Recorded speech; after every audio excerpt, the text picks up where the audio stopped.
Yo, what's going on, guys? Chris Bonner here, Overtime Athletes. So you guys asked for it. So first video I made was about programming plyometrics for general explosive capacity.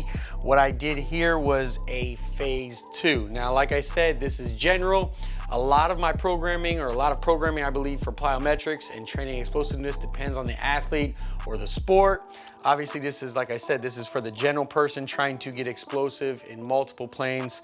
But going into phase 2, typically how I like to program it will be our isometric or that transition phase. As we said, each athletic movement comes with an eccentric, right?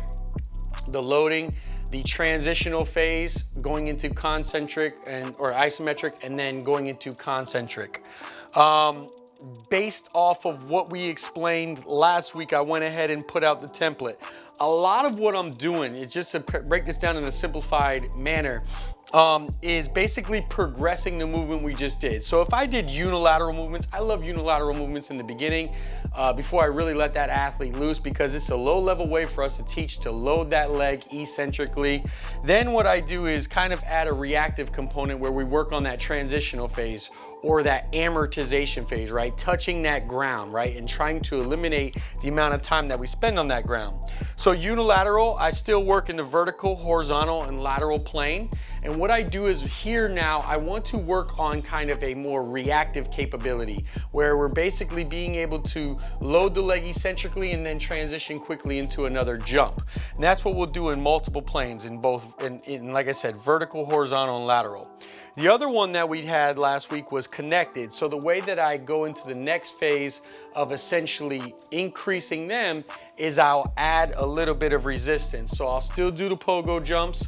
I'll add a low squat foot jump, low squat jumps where basically we're putting that muscle on stretch, right? So from an isometric standpoint, it's that limb is staying in that long length of motion, and we're being able to teach that body to absorb force there. And then across the suspension or the hip, we're still going to add resistance by either adding dumbbells or something of that nature.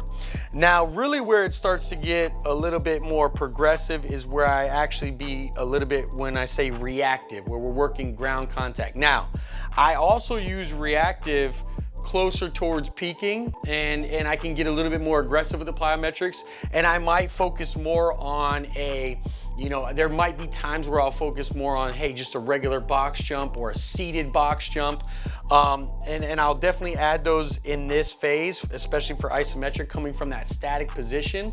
But one thing that I absolutely love to do is after we teach an athlete a depth jump, I like to then teach them how to take that depth jump and then produce force. So really focusing on that transitional phase from actually being able to absorb to then exploding up and then landing in that static position. So kind of just moving that depth jump a little bit forward and making sure that the athlete can essentially be able to take the energy they've generated or created and then move that into small or low level production of force. So it's just kind of the next step, if you will.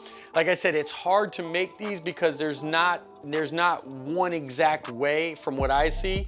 When you're talking about a particular athlete, you could say, hey, there's one route, or this is the route that we think is best.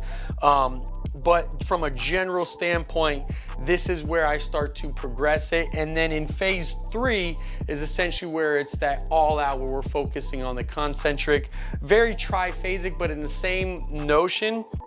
Like I said, there might be times where I kind of focus on the concentric in the second phase, and that just depends on the actual athlete. So I hope this helps. I hope you guys enjoyed it. Let me know what sport I need to go ahead and go over next. I'll catch you guys next time.